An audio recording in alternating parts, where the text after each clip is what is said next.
If you are dealing with an avoidant, you think the problem is distance.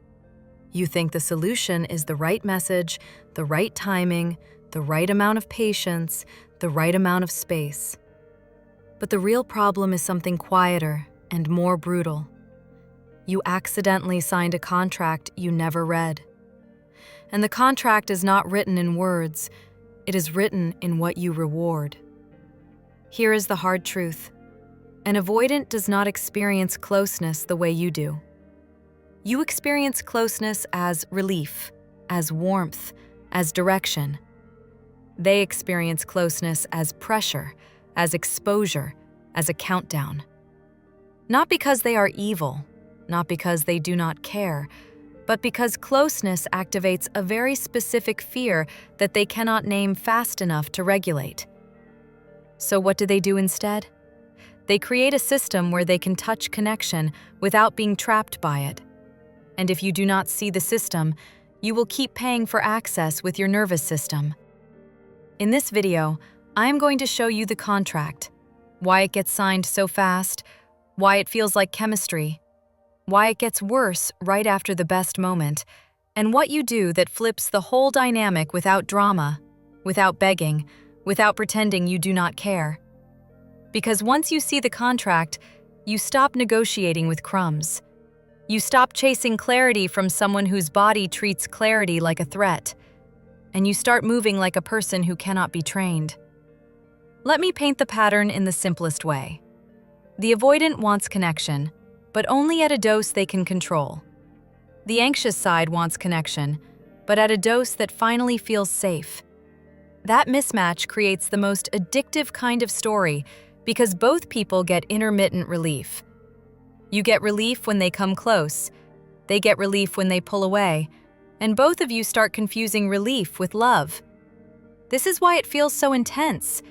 It is not only about the person, it is about the nervous system learning a new reward schedule. The contract begins the first time you accept a half return as a full return. The first time they disappear, and you welcome them back with warmth and no consequence. Not because you are weak, but because you are trying to keep the bond alive. The first time they say something vague, and you translate it into hope. The first time you do emotional labor for the relationship, while they do avoidance labor to escape it. That is the contract. I will carry the emotional weight, you will carry the option to leave. And once that contract is in place, every time you ask for more, the avoidant feels the price tag. And every time they pull back, you feel the panic. Now here's the part people miss, and it is the daring part. Avoidants do not pull away because you did something wrong in the usual sense. They pull away because the relationship starts asking them to become someone. Not a better person, not a different person, but a person who can tolerate mutuality. And mutuality is the exact place where avoidant wiring gets loud. Mutuality means accountability. It means being seen consistently. It means repair. It means you cannot disappear without it costing something. So when the relationship gets close enough to demand mutuality, the avoidant does a quiet move that looks like a mood change, but it is actually a survival response. They downgrade the bond in their mind. They tell themselves a story that makes distance feel justified. They focus on one flaw, one inconvenience, one future fear. They label you as too much, too intense, too emotional, too fast, too needy, too complicated. And that label is not a diagnosis of you. It is a permission slip for them to regulate with distance. This is why you can have an incredible night, a deep conversation, a moment that feels like, finally. And then the next day they are colder. You think, what happened? They think, I felt trapped by how good that felt. Because the better it feels, the bigger the future expectation becomes in their nervous system. The best moment is not safety for them. The best moment is evidence that you might want more. And wanting more is exactly what their system has trained itself to avoid. So the contract has a clause. When closeness rises, I withdraw. When you reach, I retreat. When you protest, I get proof that I was right to run. And the most painful part is that your most human response, reaching for reassurance, becomes the very thing that teaches them to keep leaving. Not because you are wrong for wanting reassurance, but because the way you ask becomes the release valve that keeps the system stable for them. Let me say it cleanly. If every time they pull away you chase, you become the guarantee that their withdrawal will never cost them intimacy. They get to avoid the discomfort and still keep access. They get to regulate at your expense. And then you wonder why they never learn. They never learn because you keep paying the tuition. Now, I am not telling you to play games. I am telling you to stop training the pattern that breaks you. There is a difference between love and reward. Love can be warm. Reward must be precise. The goal is not to punish them. The goal is to make the contract impossible. That is the only thing that changes an avoidant dynamic. You cannot talk an avoidant into safety when their body is already in threat. You cannot argue someone out of a nervous system response. What you can do is remove the rewards that make withdrawal efficient. You can become a person whose presence is calm but not freely available in exchange for inconsistency.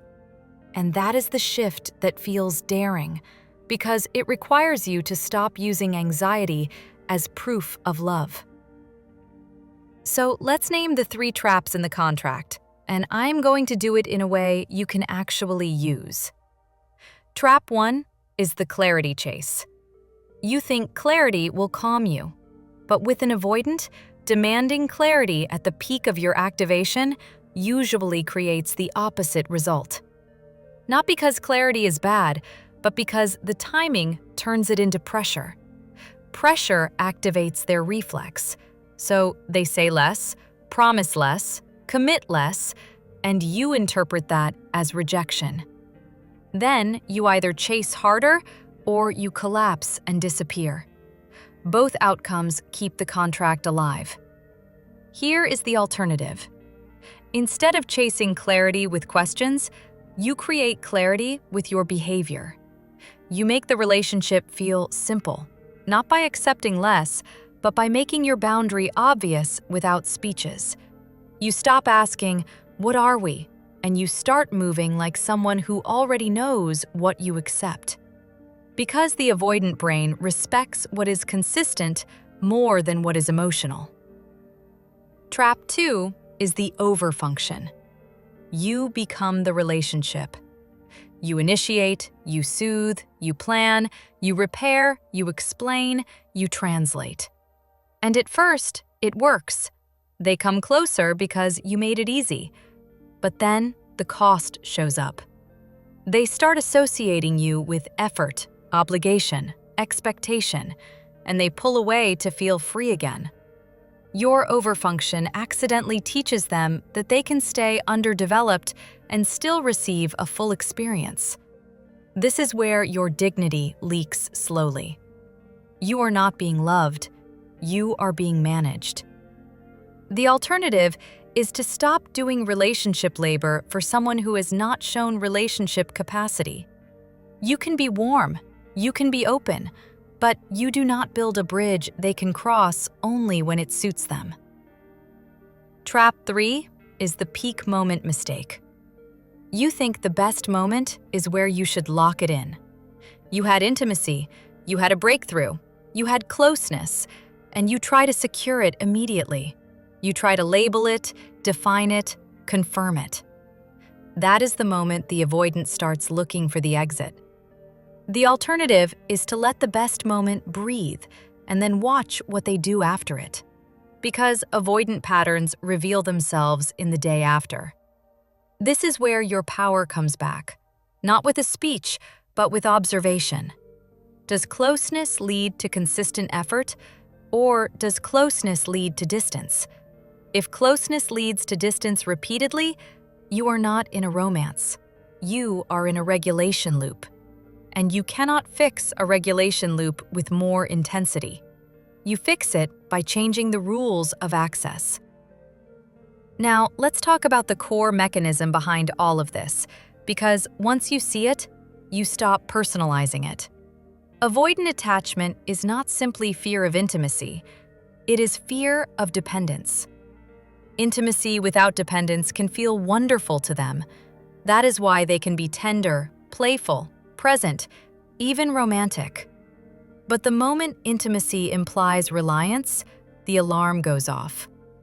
Reliance means, if I need you, you can hurt me. Reliance means, if you see me fully, you can judge me. Reliance means, if you expect me, I will fail. So they choose the identity they can maintain, the independent one, the unbothered one, the one who does not need anyone.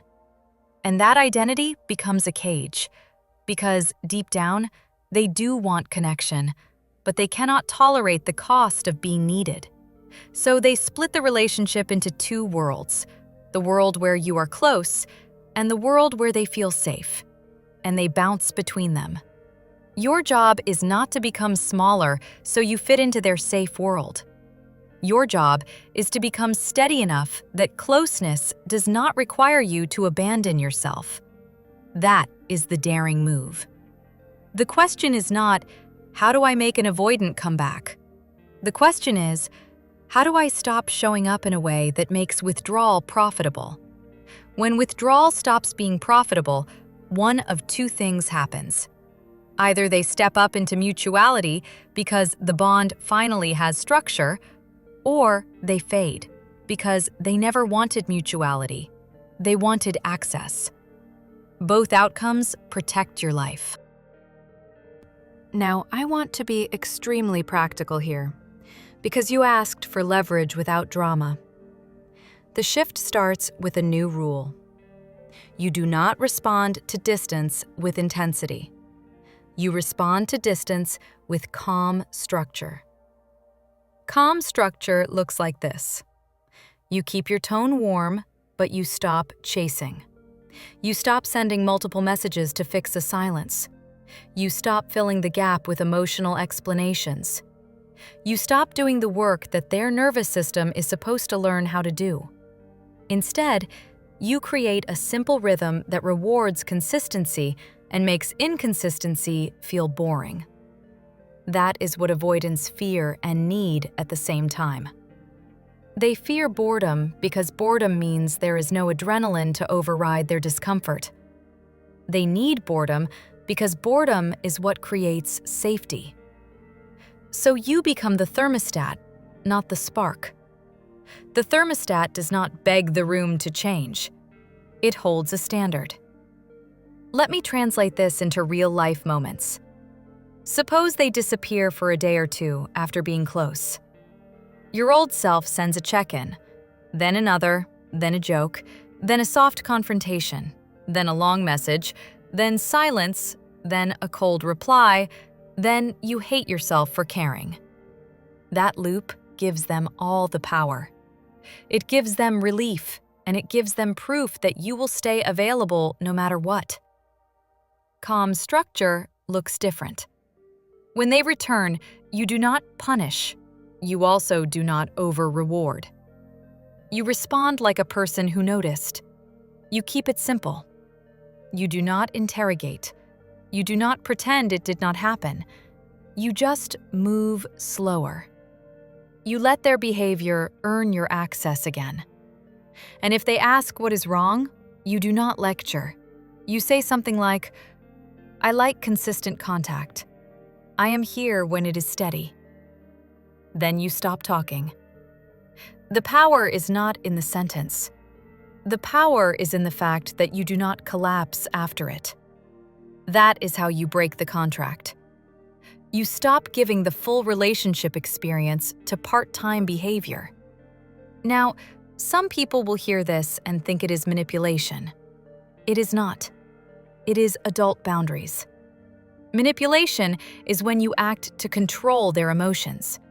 Boundaries are when you act to protect your nervous system. Your nervous system is the most important asset in this dynamic because an avoidant will unconsciously test whether you can be trained. And the test is not cruel. It is primitive. Can I pull away and still keep you? If yes, they will keep doing it because it works. If no, the dynamic shifts. Now let's address the most confusing part, the part that makes you feel crazy. The avoidant can miss you deeply and still stay silent. This is real. But the reason is not romance. The reason is conflict. Missing you creates an urge, but reaching out creates vulnerability. So they choose silence to avoid vulnerability, and they hold the bond in their mind in a way that does not require accountability. This is why you can feel them, you can sense them.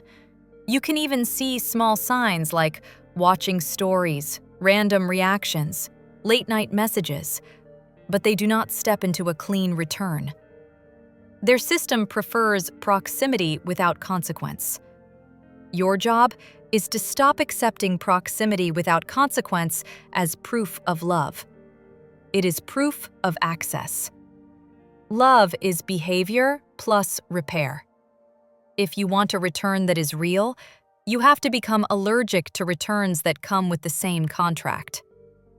So let's talk about what a clean return actually looks like with an avoidant, because this is where people lose months and years. A clean return has 3 signals. There is initiative without you pushing. There is consistency after the return, not just intensity in the first day. And there is repair, meaning they acknowledge the distance and they adjust. If the return has no repair, it is not a return. It is a reset of the same cycle. If the return has intensity but no consistency, it is their nervous system seeking relief, not commitment seeking growth. And if the return happens only when you are pulling away, that is a control response, not connection. The daring part is that you have to be willing to let a weak return fail. Because if you save it, you teach them they never have to come correctly. I want you to hear this as kindness to yourself. The relationship you want cannot be built on you constantly absorbing the cost of their fear. That does not make you loyal. It makes you drained. Now, here is the part that makes this video different from the ones you have heard. I am not going to tell you to just detach and glow up. That is vague. I am going to give you a more precise mental model that keeps you interested and keeps you steady. Think of the avoidant dynamic like a door with 2 locks. Lock 1 is emotional safety. Lock 2 is autonomy. If you push emotional safety too hard, they feel trapped, and autonomy becomes the obsession. If you act cold to protect your pride, they feel unsafe, and emotional safety becomes the obsession. The way through the door is not more emotion and not less emotion. It is clean emotion with respect for autonomy. Clean emotion means you say what is true without flooding. Autonomy respect means you do not chase and you do not force decisions at the peak. That combination is rare, and because it is rare, it changes the pattern. So what does clean emotion sound like? It sounds like someone who is calm enough to be direct. It sounds like, I like you. I enjoy this. I also need consistency to keep investing. If it is steady, I am here. If it is not, I will step back. That is not a threat. It is a map. And then you actually follow the map. That is the key. Avoidants do not respond to demands. They respond to consequences. Consequences are not punishments. Consequences are reality. If you disappear, you get less access. If you show up steadily, you get more. This is how secure people operate naturally. You are not becoming cold. You are becoming non-negotiable. Now, Let's talk about why your brain keeps trying to save the contract even when it hurts you. Because there is a part of you that believes if you can just explain yourself correctly, they will finally relax and choose you. That part of you is not stupid. It is a strategy you learned. It is the strategy of earning safety by being understandable. But avoidant fear is not solved by understanding you. It is solved by them tolerating their own discomfort. You cannot do that for them. What you can do is stop making it easy for them to avoid it. This is why your best move is not the perfect message. Your best move is a system. A system means you decide your standards before you are triggered. You decide what consistent contact means for you. You decide how long you tolerate silence. You decide what a repair conversation looks like. You decide what you will not keep recycling. Then, when the moment comes, you do not improvise from anxiety, you execute from identity. And that identity is the real magnet. Avoidants are drawn to people who feel like a calm boundary. Not because they like being controlled, but because calm boundaries create a predictable world. Their childhood often did not have predictable emotional worlds. Predictability feels like safety, even if they resist it at first. But here is the catch. Predictability only works if you do not collapse when they test it. They will test it. They will pull away right when things are good. They will respond late. They will give you a breadcrumb. They will act like nothing happened. Not because they are trying to torture you, but because they are checking whether you are going to become the old pattern again. So, you need one more concept. Do not react to breadcrumbs as if they are a meal. A breadcrumb is a test. It is them pinging the connection without committing to it. If you respond to a breadcrumb with full availability, you fail the test. Not in a moral sense, but in a dynamic sense. You tell the system, minimal effort still gets maximal reward. So, what do? You respond warmly, but briefly, and you do not create momentum from it. You let them create momentum. This is the difference between presence and pursuit. Presence is calm. Pursuit is activated. Avoidants can tolerate presence. They panic at pursuit. Now, let's address the part that feels scary. What if they do not come back? What if they disappear?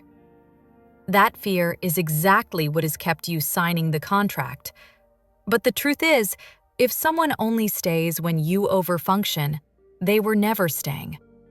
You were holding them. And you can hold a person for a long time, but you cannot feel loved while you are holding them. Love requires a free yes. So, the goal is not to guarantee their return. The goal is to guarantee your dignity and your nervous system's stability. And paradoxically, that is the only environment where an avoidant can actually choose you with less fear. Because they are choosing into a structure, not into chaos. Let's talk about repair, because this is where avoidant relationships either become real or become a loop. Repair is not a long emotional talk where you explain how you felt and they nod. Repair is behavioral change. Repair is them saying, I can see that my distance affects you, and I am going to do this differently. If you do not see behavioral change after a repair conversation, you did not have repair. You had comfort. Comfort is not bad, but comfort without change is a trap. Your nervous system will feel temporarily soothed, and then the same cycle returns. So, when you have a repair conversation, keep it short and specific. Make it about behavior, not character. The moment you make it about character, they go into shame and distance. The moment you make it about behavior, there is a chance for adjustment.